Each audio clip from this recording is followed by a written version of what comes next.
Ok, gente, pois vamos lá, vamos iniciar aqui. Hoje nós vamos estudar o que vocês estão vendo aí na tela, certo? A luz como onda eletromagnética. Então, aqui de início, vocês estão vendo esse slide, e esse slide, ele está mostrando uma representação, um modelo de como que uma onda eletromagnética, ela se propaga no vácuo, certo? Então, ela é uma combinação, toda onda eletromagnética é uma combinação daquilo que em física é conhecido como campo. É uma combinação de dois campos. Campos de força, né? Vamos colocar assim, o campo magnético e o campo elétrico. Então, aqui nessa imagem, vocês veem aqui, olha, uma onda na vertical em vermelho e uma onda, vamos dizer assim, deitada de azul, certo? Então, esses dois campos que eu coloquei aqui, olha, em separado, eles combinados, o campo elétrico, eu vou chamar o campo elétrico de azul aqui, né? E o campo magnético vermelho, eles combinados, eles geram a onda eletromagnética. Todas as radiações, a luz, os raios-x, os raios gama, todas essas radiações são ondas eletromagnéticas e se propagam desta maneira aí, com essa oscilação, essa alternância dos dois tipos de campo, do campo magnético com o campo elétrico. Então, só para deixar isso bem claro para vocês. Ah, gente, outra coisa aqui que eu tava me lembrando, né? A gente está voltando aqui ao estudo da onda, certo? Na última aula a gente viu alguma coisa de movimento, né? A gente fazendo uma revisão rápida sobre movimentos. Quem estiver acompanhando o canal Educação, para a série de vocês, eu acho que vocês já devem ter assistido, né? Vocês estão vendo lá que o professor de física, ele está colocando esse assunto para vocês, de movimento, né? E aí, na última aula, eu quis fazer uma breve revisão só de um tipo de movimento, um movimento variado, e aí hoje, nessa aula, a gente retornou aqui para o estudo das ondas, né? Na verdade, é tudo movimento, né? Tudo são movimentos. Então, vamos lá. Vamos seguir aqui. O que aqui a gente tem mais?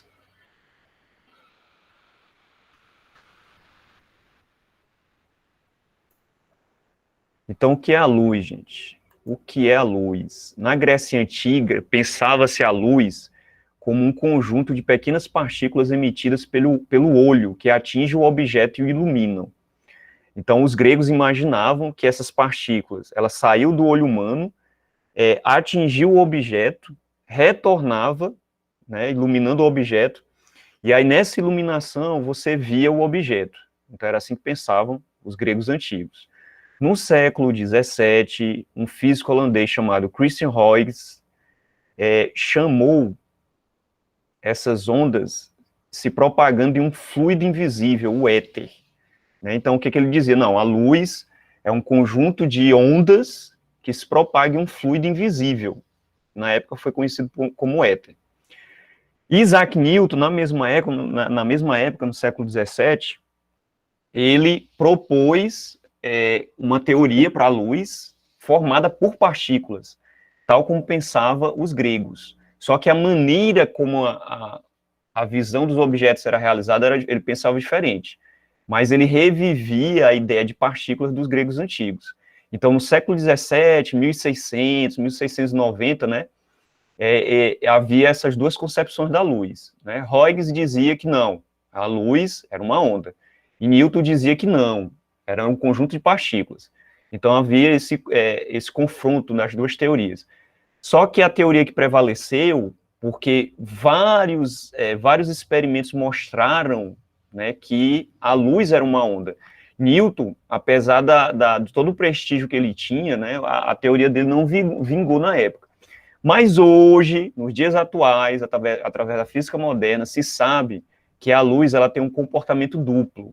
Né? Uma hora ela se apresenta como onda, uma outra hora ela se apresenta como partícula. Então, essa é a chamada dualidade onda-partícula. Isso significa que os dois estavam corretos. Newton estava correto sob o ponto de vista, e Huygens também. Porque a luz, e toda radiação, né, apresenta esse comportamento. Uma hora pode se apresentar como onda, outra hora pode se apresentar como partícula. Isso vai depender do experimento. Então, o experimento que você vai construir no laboratório, que você vai elaborar no laboratório, é que vai lhe mostrar se a luz ela vai se comportar como uma onda ou como uma partícula. Hoje a teoria moderna diz que o comportamento da luz, de qualquer radiação, ele é assim, dessa maneira, é duplo, né? É uma espécie de esquizofrenia da luz, né? Então aí, atualmente, Maxwell, a teoria Maxwell-Einstein é a chamada dualidade onda-partícula.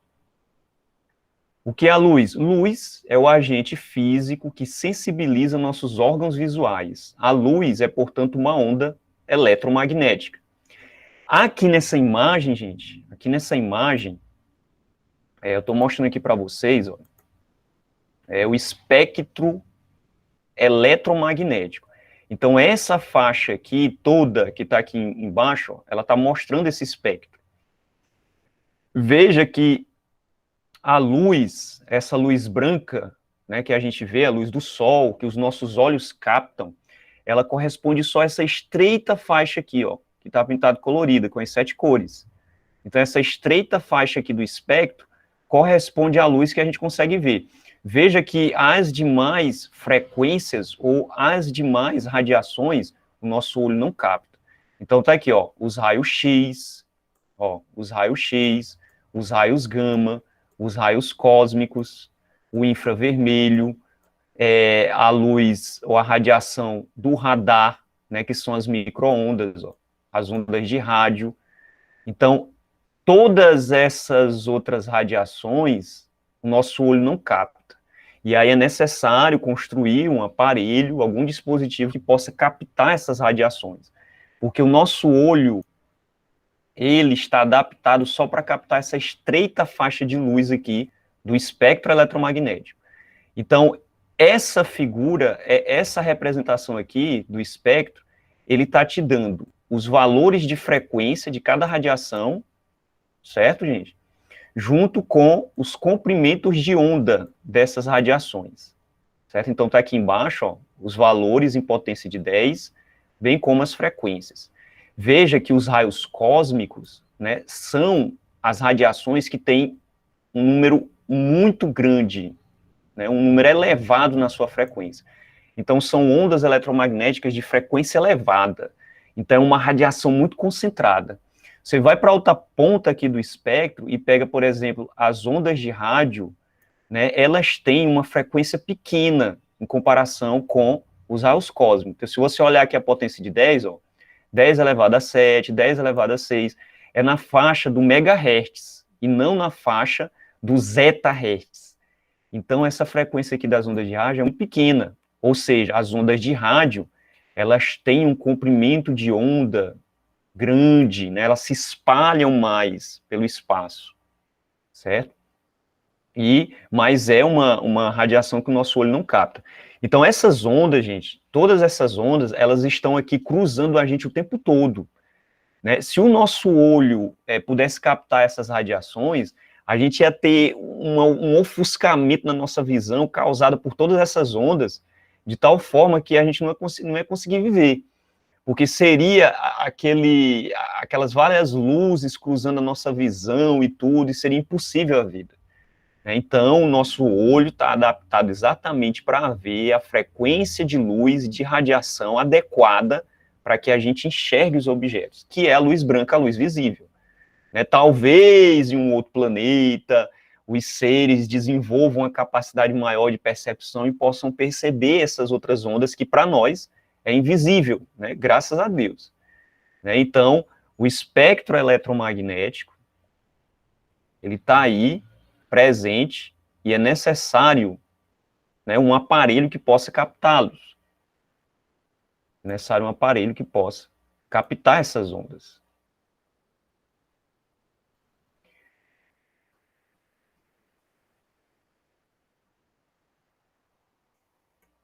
Só apagar isso aqui para a gente não ficar atrapalhar a nossa visão.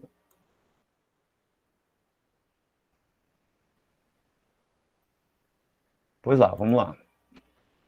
Aí eu já expliquei isso para vocês, né? A ótica geométrica é a parte da física que estuda os fenômenos relacionados com a luz e sua interação com os meios materiais.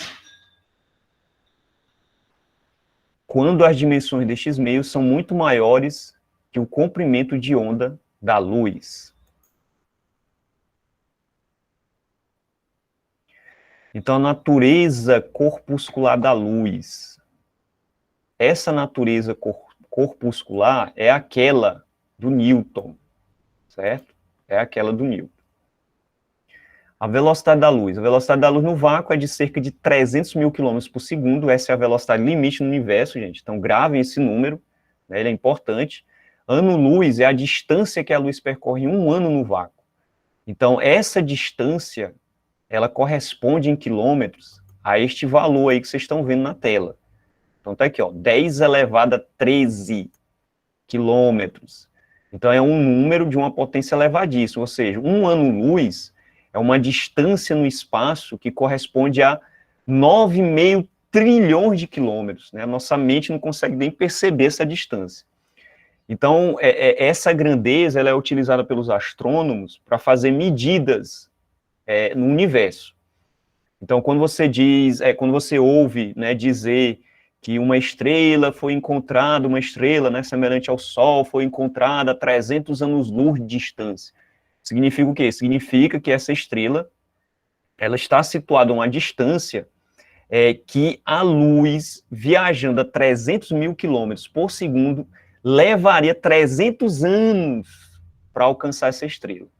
E um detalhe, quando você, com um telescópio, observa essa estrela, você está vendo essa estrela como ela era há 300 anos atrás. Ou seja, como essas distâncias são muito grandes, você sempre vai estar vendo os astros no espaço, os acontecimentos no espaço, no passado, né? Porque é necessário um tempo para que a luz alcance os nossos instrumentos e o nosso olho, certo? Então, para quem vê essa questão da ficção científica, né, de voltar no passado, ora, isso é constante para os astrônomos, porque eles estão sempre fazendo essas viagens no tempo, né, no sentido de que eles estão sempre observando o que acontece no espaço, no universo, no passado, devido a essas imensas distâncias. Então, percebam como uma coisa é grandiosa.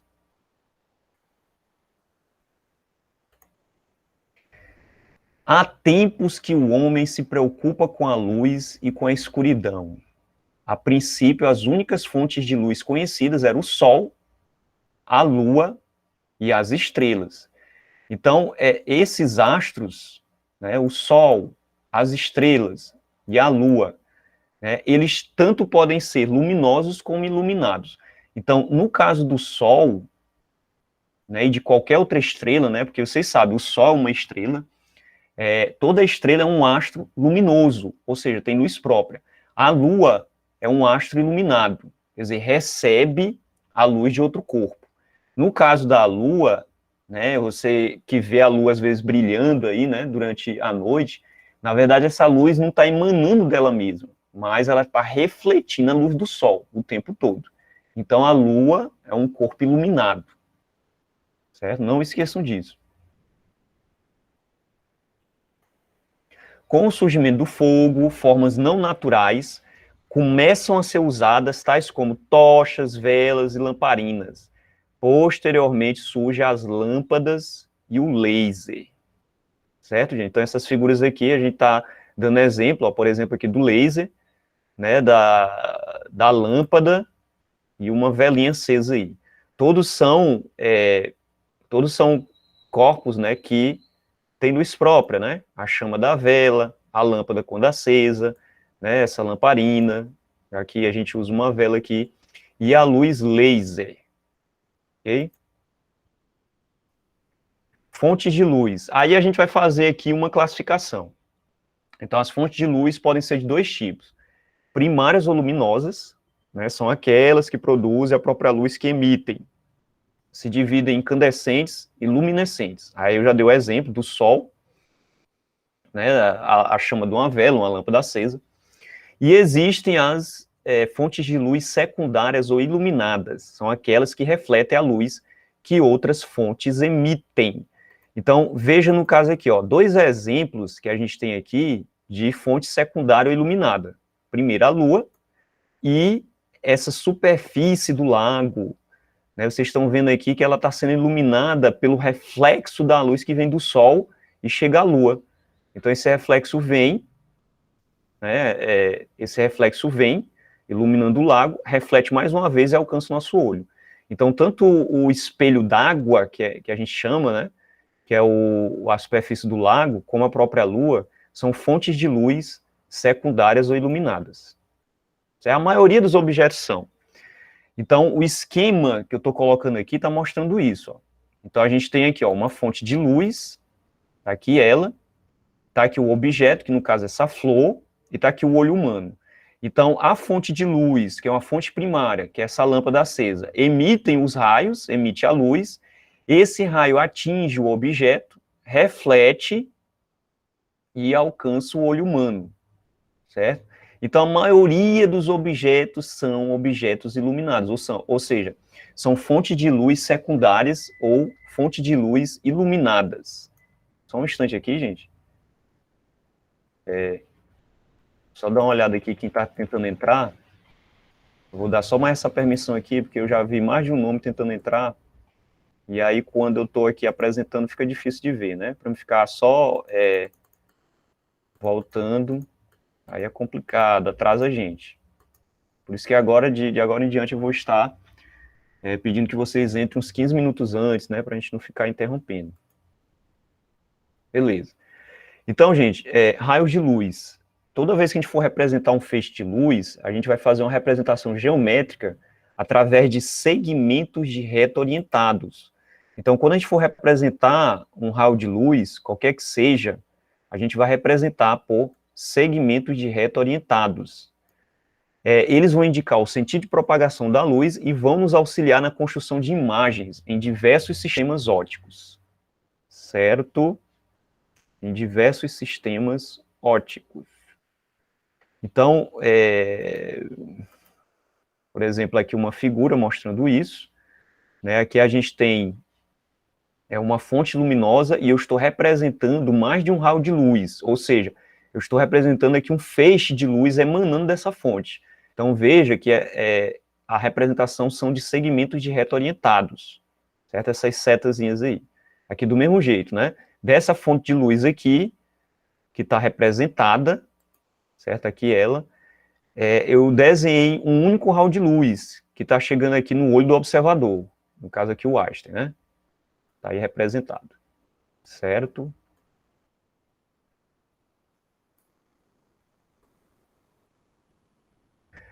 Então, feixe de luz é um conjunto de raios de luz, né? A gente até destacou aí. Então, pode ser de 3 tipos. Convergentes. Então, a forma de você representar essa aqui, gente, ó. Veja que os raios de luz que estão representados, eles estão se concentrando no ponto. Então, coloquei como exemplo essa lupa. O que essa lupa faz? Ela vai concentrar esse feixe de luz, por exemplo, num papel.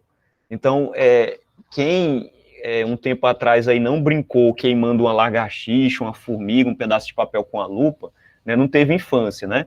Porque o que a gente faz com a lupa é justamente isso, ó. Você concentra os raios de luz, tornando um feixe, que é paralelo, num feixe convergente, ou seja, você vai convergir os raios de luz num ponto, que é o foco da lupa. E essa concentração dos raios aquece o objeto, né? Porque toda radiação, toda luz carrega calor, carrega energia térmica. E aí essa concentração naquele ponto faz o quê? Queimar, né? Queima o objeto naquele ponto. Os raios divergentes. Então, veja a forma contrária que você tem de representar esses raios. Ó. Quer dizer, os raios, eles se espalham, né? Eles partem de uma fonte e eles vão divergindo, que esta é a palavra, certo? Então, aqui a gente tem aí uma lâmpadazinha, né, de mesa acesa, e veja como é que os raios saem. Ó. Eles saem se espalhando, né, se afastando da fonte, os raios de luz, e iluminando o objeto. Então, é um feixe de luz divergente. Né, o farol de um carro, do mesmo jeito, né, de um poste, na rua também produz um feixe de luz divergente, que você representa com esses raios aí, saindo da fonte, né, e se espalhando. E existem os raios de luz paralelos, certo? Você vê aqui a lâmpada da lanterna, essa lâmpada, ela produz um feixe de luz em que os raios saem paralelos, ou seja, eles têm a mesma distância um dos outros, nem converge nem diverge. Então, essa figura aqui está representando, né, os três tipos de feixes, convergente, divergente e o paralelo.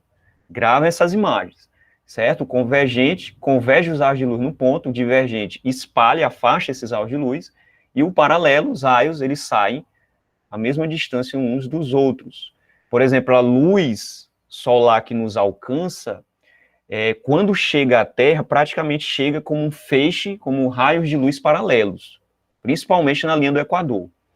Então, isso concentra os raios também. A interação da luz com meios materiais. Podemos classificar os meios materiais de acordo com a forma com que a luz se propaga nesses meios. Então, existem os meios transparentes, que permitem que a luz se propague neles, mantendo o paralelismo dos raios luminosos. Permite que os objetos possam ser vistos nitidamente. Então, aqui eu estou representando aqui, olha, nessa figura, é uma tela que, ora, ela se transforma num meio transparente, né, a luz atravessa e você consegue ver a mão da pessoa do outro lado, né, desse espelho, e uma hora se transforma num meio opaco, que impede a passagem da luz. Então, a gente já tem aí dois tipos de meio, né, o transparente e o opaco. Eu vou passar aqui, olha, para mostrar como é que os feixes de luz atravessam o objeto transparente. Então, eles atravessam, a luz atravessa como se não sofresse uma descontinuidade, certo? Diretamente. O meio translúcido permite que a luz se propague neles sem a manutenção no paralelismo dos raios luminosos, acabando a nitidez da visualização dos objetos. Então, nessa situação, olha, o que acontece com os raios de luz? Os raios de luz, eles acabam atravessando do outro lado, ó, desta maneira, ó, em várias direções. Então, a imagem que surge para você, certo, do outro lado, ó, ela não é nítida. Por isso diz que o meio é translúcido, certo? Fica assim, borrado, né? Não fica tão nítido, né? Então, você diz que o meio é translúcido. No caso do opaco, os raios não atravessam de forma alguma, certo? Então, não permite a propagação da luz. Então, essa imagem aqui, ó, essa última, ela representa isso, certo? Tá aqui, ó, o transparente, o translúcido e o opaco, certo? Então, os três tipos de meio. Então, o transparente, a luz atravessa totalmente, o translúcido, uma parte da luz, a luz atravessa, mas ela se espalha, né, em todas as direções, e o opaco não atravessa de forma alguma, né, impede, bloqueia a passagem da luz. Então, esses são os três tipos de meio que a luz interage. Uma propriedade importante, gente, dos raios de luz, uma propriedade importante da luz é a propagação dela, que ocorre de forma retilínea. Então, veja só, nos meios homogêneos, isotrópicos e transparentes, a luz se propaga em linha reta, certo? Então, aqui eu botei essa imagem e esta outra, a luz se propagando em linha reta. Ou seja, para a gente aqui, em baixas velocidades, no nosso cotidiano, a luz ela não faz curvas, certo, gente? Um outro princípio é o da independência dos raios luminosos. Quando dois ou mais feixes luminosos se interceptam em sua trajetória, eles não modificam suas características após a interferência. Então, aqui a gente tem, ó, dois feixes de luz, né, multicor, e um está atravessando praticamente o outro. Veja que não há interferência, né, de uma luz na outra. Quer dizer, uma luz atravessa a outra e atravessa de tal forma que não interfere uma na outra, certo? Então, esse é outro princípio, que é o princípio da independência dos raios de luz, ok? Um outro princípio é o da reversibilidade. O caminho percorrido pela luz independe do sentido de propagação. Então, essa imagem está mostrando isso, né?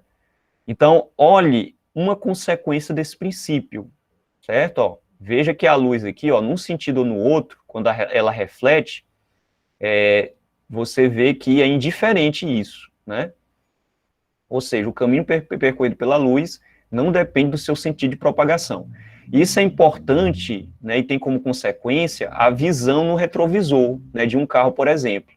Então, aqui eu desenho o raio de luz, né, de uma pessoa que ela está sendo visualizada aqui pelo retrovisor.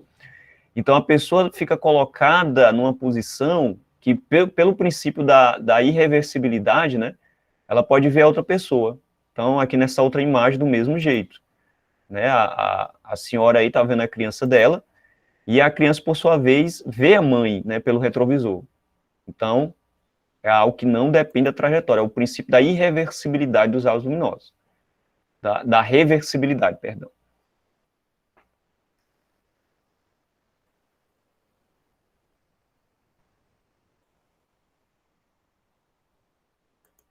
Até aí tudo bem, né, gente? Me digam aí se vocês não estiverem vendo, se a voz estiver saindo atravessada, vão me falando aí. Consequências da propagação retilínea da luz. Formação de sombras. Determinação da altura de objetos por semelhança de triângulos. Aí, gente, aqui vem uma questão interessante em relação a objetos opacos, né? A gente sabe que um objeto opaco, como ele bloqueia a luz, ele produz uma sombra. Então, isso é uma consequência da propagação retilínea da luz, a formação dessas sombras. Então, veja aqui nessa figura que a gente tem aí um disco, e aí tem uma fonte de luz, ela está aqui, ó, emitindo esses raios, os raios vêm, tangenciam a figura, e aí nesse anteparo, que pode ser uma parede, forma-se a sombra do objeto, certo? Então, a gente pode, inclusive, produzir alguns fenômenos, né? Por exemplo, os eclipses. Os eclipses, eles são produzidos pela propagação retilínea dos raios de luz. Então, aqui nessa imagem, ó, vocês estão vendo um eclipse solar, né? Você vê a Lua se interpondo entre o Sol e a Terra, e quem estiver na Terra vai ver a Lua na frente do Sol, ou seja, a Lua encobre o Sol, certo? Então, ela projeta uma sombra na Terra. Quem estiver na região dessa sombra vai ver o eclipse total. Então, esse aqui é o eclipse solar. Então, é uma consequência da propagação retilínea da luz. Aqui um outro exemplo, né? A gente tem aqui um aluno desejando determinar a altura de um edifício, medir o comprimento de sua própria sombra e da sombra do edifício, formados em um mesmo piso horizontal. Para a sua sombra, obteve o valor 60 centímetros, e para o edifício, 5,4. Sabendo que a altura do aluno é 1,60, determine a altura do edifício. Então, gente, por trigonometria, né, por semelhança de triângulo, a gente pode fazer um cálculo simples aqui para determinar a altura do prédio, né, sem precisar você subir no prédio, jogar uma trena lá de cima para medir esse prédio. Você pode fazer um cálculo simples, só medindo as sombras, né, que você obtém no chão, no solo, certo? Aqui no caso desse problema, já foi dado inclusive aí, ó, o valor dessas sombras, né? Então, a gente pode fazer esse cálculo assim, ó, eu vou imaginar aqui o Sol, certo? Ele está aqui, ó, propagando seus raios de luz, e eu vou desenhar raios de luz, olha, tangenciando o prédio, certo? Aqui o raio de luz, eu estou representando, e esse raio de luz vai fazer uma sombra aqui embaixo, ó, que eu vou desenhar aqui de vermelho. Aqui essa sombra, que você pode medir no chão. Do mesmo jeito, o raio de luz aqui, ó, vai tangenciar o garoto, com mal feito aí, gente. Deixa eu ver se eu consigo desenhar melhor. Ó, tangencia o garoto, ficou maior, mas não tem problema. E aí você desenha essa sombra aqui. Então você vai ter, olha, duas figuras geométricas, ó. Você tem um triângulo. Professor, Oi? estão, Oi? estão dizendo aqui que não conseguem entrar. Ah, tá. É como eu tava falando para você, gente. Ó, quando eu tô aqui com a tela expandida, fica difícil eu estar baixando toda hora, entendeu? Para botar a gente para entrar. É por isso que eu peço para a turma entrar 15 minutos antes agora, né? Para não ficar essas interrupções. Mas já que você me avisou, eu vou voltar bem aqui, ó, para mim dar permissão aqui para eles. É porque fica difícil, ó. Toda vez eu vou ter que fazer isso aqui, ó. Certo? Mas vamos lá. Vou voltar aqui de novo. Deixa eu ver qual foi o slide aqui. Deixa eu ver, deixa eu ver, deixa eu ver, deixa eu ver, deixa eu ver, deixa eu ver, deixa eu ver, deixa eu ver, deixa eu ver. É do garoto. Aqui. Certo, então feito isso, o que é que você faz? Ó? Por semelhança de triângulo, o raio de luz com a sombra faz um triângulo retângulo.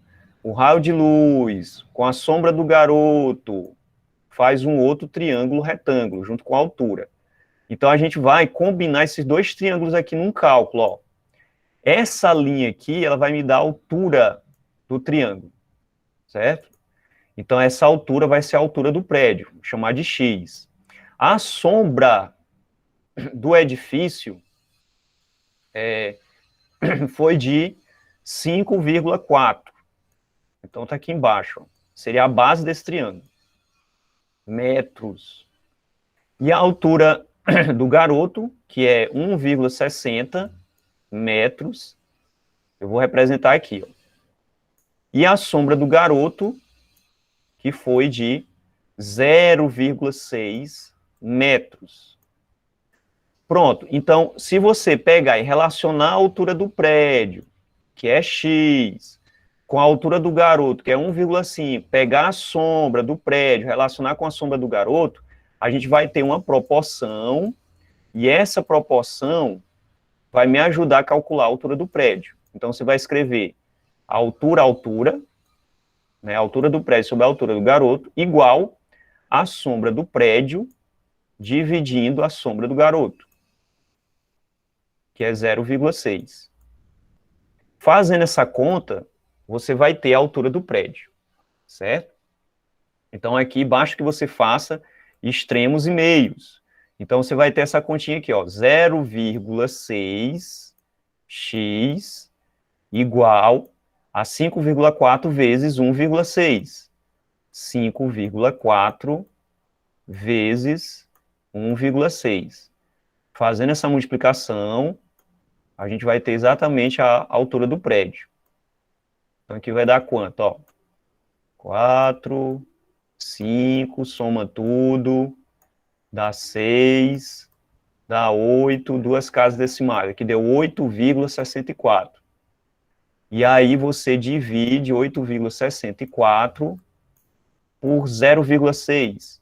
E isso vai te dar a altura do prédio em metros, certo? Só ver aqui quanto é que dá essa divisão, a gente não perder tempo dividindo isso. 8,64 dividindo 0,6. Isso dá 14,4 metros. Então, esse prédio, ele tem aí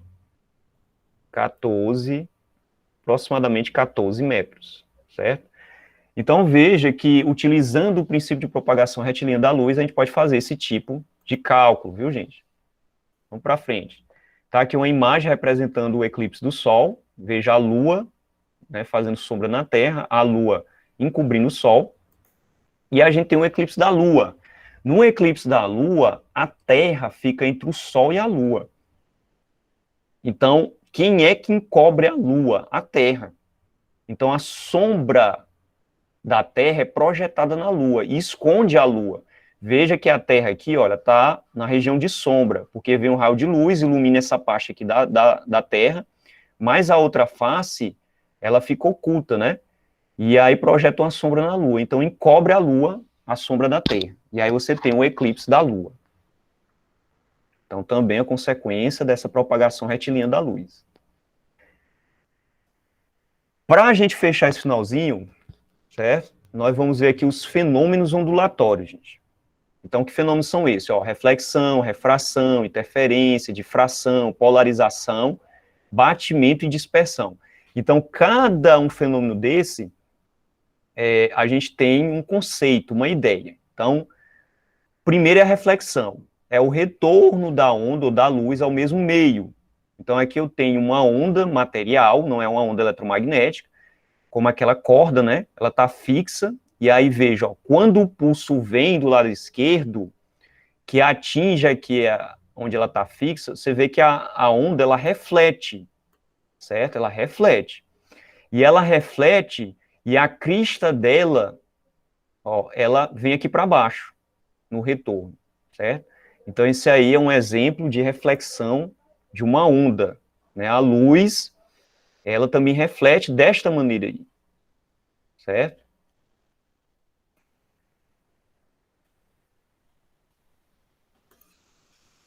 Então, quando a extremidade é livre, aí olha só o que acontece, ó. A crista, ela não inverte o sentido dela na reflexão, ó. Né? A extremidade está livre e a onda reflete com a crista também para cima, ó. É diferente lá do outro. Também o fenômeno de reflexão. Não há inversão, né, da crista. A refração, ela vai acontecer quando você tem partes da onda com densidades diferentes, no caso de uma onda material. Então, por exemplo, aqui, ó, você tem dois tipos de corda aqui, uma mais grossa do que a outra. Você fez um nó, amarrou as duas, e aí, naquela parte mais fina, você tem uma densidade. Na parte mais espessa da corda, você tem outra densidade. Então, veja, ó, aqui você tem a refração, né? A onda vem, e aí ela se propaga de um jeito, né, que alguns parâmetros dela se alteram, né, da onda, ou do pulso, quando ele passa de uma corda para outra. Então, aqui o que é que se observa? Inversão da fase da onda refletida, certo? Aí muda a velocidade, varia o comprimento de onda desta onda, né? Então, são dois casos. O primeiro caso, a densidade da corda A é menor que a densidade em B. O segundo caso, a densidade da onda A ela é maior que a densidade B, é o inverso da outra. Então, veja que aqui, ó, nessa situação, não há inversão da fase da onda refletida. Ó. Então, a crista dela continua para cima lá, certo? Só faz mudar o sentido da densidade.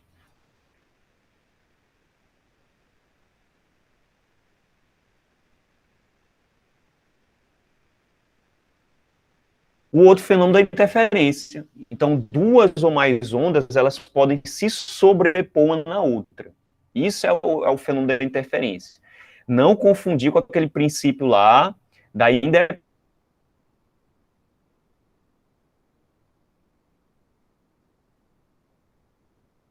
O professor tá cravando, viu? Dependência dos raios. Aqui, a interferência, uma onda fica sobreposta à outra. No caso de uma onda num lago, né, de duas ondas num lago, você vai ver essa figura se formando. Ó. Aí essa figura é uma onda interferindo na outra. Então veja que formam as chamadas franjas de interferência. Que se você projetar na parede, vai aparecer como esses feixes aqui. Ó. É porque a imagem aqui, né, tem um problema com ela, né? Ela está muito carregada no lado, são três imagens. Mas tudo bem, vamos para frente. Princípio da superposição, né? Então, quando duas ou mais ondas se propagam ao mesmo tempo, diz que é uma superposição de ondas. Então, aí eu estou representando uma figura mostrando isso. Ó. Você vê, tem uma onda aí desse lado, certo? Ela vem do lado esquerdo se propagando, tá aqui ela. E tem uma outra onda no sentido contrário. E aí elas vão se encontrar nesse ponto. Ó. Quando elas se encontram nesse ponto, uma onda se sobrepõe à outra. E aí produz uma onda com uma amplitude até maior do que as duas anteriores. Ó.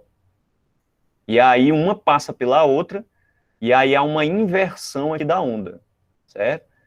Né, uma passa pela outra aqui, mas antes elas se sobrepõem. Então esse aí é o princípio da superposição das ondas. Aqui um exemplo de interferência construtiva, em que você há um reforço da onda, né? Veja que aparece uma crista aí com amplitude grande.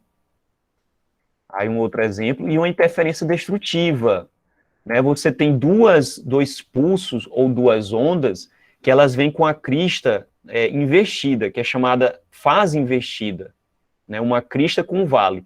Quando elas se encontram, aí a onda sobreposta a ela, ó, praticamente fica assim, ó.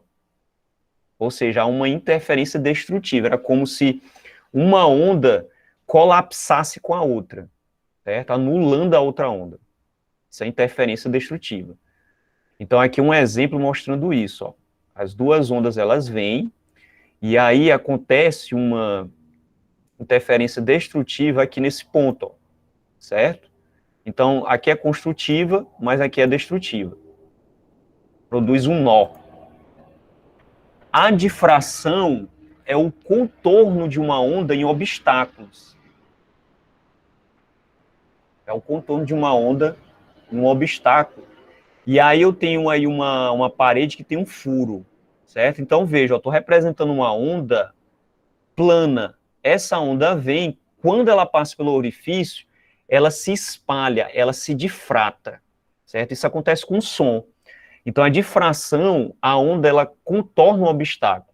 Então, é por isso que, por exemplo, se você se aproximar de um muro, né, e você gritar chamando uma pessoa que está do outro lado, a tua voz, o teu som vai contornar o alto do muro até chegar ao ouvido da pessoa que está do outro lado.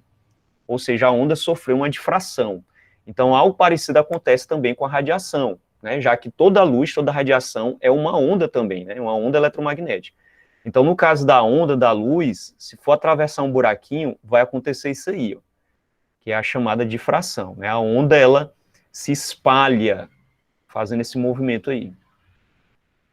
A polarização, que é um fenômeno relacionado com a luz, em que você deixa uma parte dela, num certo sentido, se propagando, né, do outro lado de um filtro. Esse filtro, que é chamado de polarizador. Então, essa figura está representando isso, né? Ó, veja só que coisa interessante, ó, como é que funciona o polarizador. Então, a onda vem aqui, né, uma onda eletromagnética, eu já disse a vocês, ela é formada por dois campos, um na vertical, outro na horizontal, né, eles se intercalam um com o outro, mas com um filtro polarizador, você vai deixar só uma parte dessa onda passando, ou seja, esse filtro aqui, que tem umas aberturas na vertical, vai deixar só a onda ou o campo vertical passar, enquanto que o outro é barrado. Então, a polarização, Professor, eu não ela é esse entendi essa fenômeno parte aí. não, viu? De quê? Qual? A de polarização. Pode repetir? Polarização. Pois, olha, a melhor forma de entender é você olhar para essa figura aí, ó. A melhor forma de entender o que é a polarização da luz. Ó, como é que a luz vem? Aqui é uma representação, ó. Veja isso aqui como uma representação. Como é que a luz vem dessa lâmpada aqui, ó? Tá aqui o feixe de luz, tá lançando uma luz com raios paralelos, certo? É uma luz eletromagnética, tá aqui ela. Olha como é que ela vem, tá vendo? Ó? Ela vem como um conjunto de duas ondas, um na vertical e outro na horizontal. Quando você coloca um filtro polarizador, né, esse aqui tá girando, mas esse aqui, ó, tá na vertical. Olha como é que são as aberturas do filtro, ó. Esse filtro, as aberturas estão na vertical. Então, repara nessa figura. O que está acontecendo? O filtro está deixando passar só aquela parte da onda que é vertical. Tá vendo aí, ó? Essa aqui, ó. A outra que está deitada, que é essa aqui, ó, ele não deixa passar, ele barra. Por quê? Porque as aberturas do filtro estão na vertical. Entendeu? Então, foi o que eu fiz aí. Eu polarizei essa luz. Então, a polarização é isso, né? Somente ondas transversais são polarizadas. Certo? Olha, ondas transversais. O que são essas ondas transversais? São aquelas que se propagam na vertical. Né? Você vê que a onda que está na horizontal, ela não passa, ela é barrada. Certo? Então, esse é o fenômeno da polarização. Deixa eu ver se eu tenho mais uma figura aqui para ilustrar isso. Ó.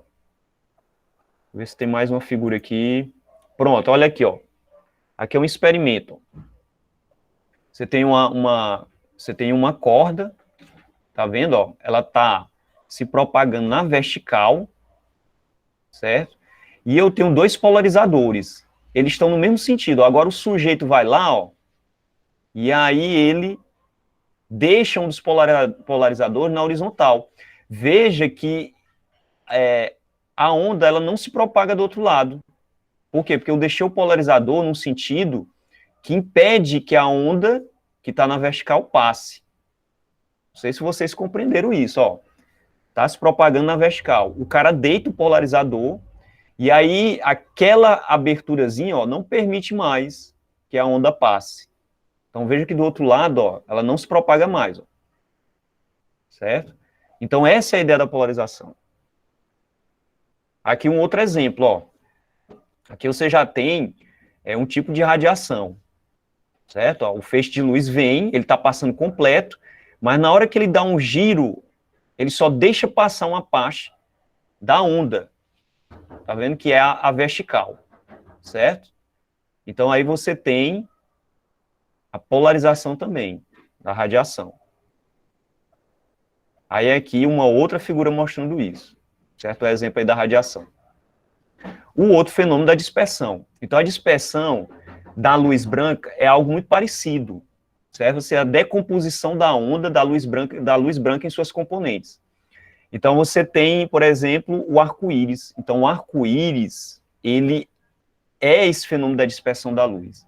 Então, as gotículas de água na atmosfera, cada uma delas, ela corresponde a um prisma, certo? Então, o que é que o prisma faz? Ele decompõe a luz branca nas 7 cores do arco-íris. Então, essas 7 cores, quais são? O vermelho, o alaranjado, o amarelo, o verde, o azul, o anil e o violeta. Aí, as 7 cores, certo? O outro fenômeno da reflexão, a gente já viu, que é o retorno de um feixe luminoso para o meio do qual é proveniente ao atingir uma superfície qualquer, né? Uma superfície plana e transparente. Então, a gente tem aí a reflexão da luz. Então, tá aqui umas imagens mostrando isso. Aqui uma outra. Então, existe aí as leis da reflexão. O ângulo de reflexão sempre é igual ao ângulo de incidência. A segunda lei, né? No caso aqui, eu tenho representações da reflexão regular, em que a luz reflete, né, de acordo com a segunda lei, com ângulo de reflexão igual ao ângulo de incidência, e um outro tipo aqui, que é a irregular difusa, né, que geralmente, quando a gente vai observar qualquer objeto, o que está acontecendo é esse tipo de reflexão aqui, gente, certo? É a reflexão difusa, irregular. E aí permite que a gente observe um objeto, certo? Essa aí é a reflexão difusa. Quer dizer, a luz, ela se espalha em todas as direções. Está aqui uma imagem mostrando isso, um exemplo de reflexão. E a refração da luz, que é a passagem da luz de um meio a outro, envolvendo mudança na velocidade de propagação.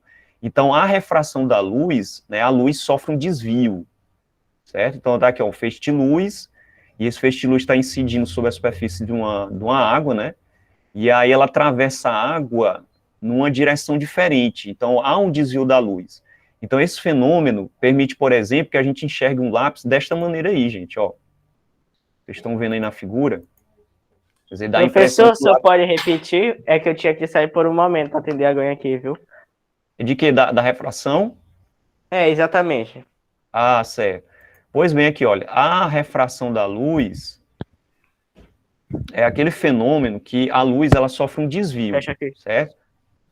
Então, veja aqui, ó, nessa figura, ó, veja que o feixe de luz, ele vem assim, ó, nesse sentido, atravessa o lago, a superfície da água, e aí, ó, quando chega lá na água, o raio de luz está nesse sentido.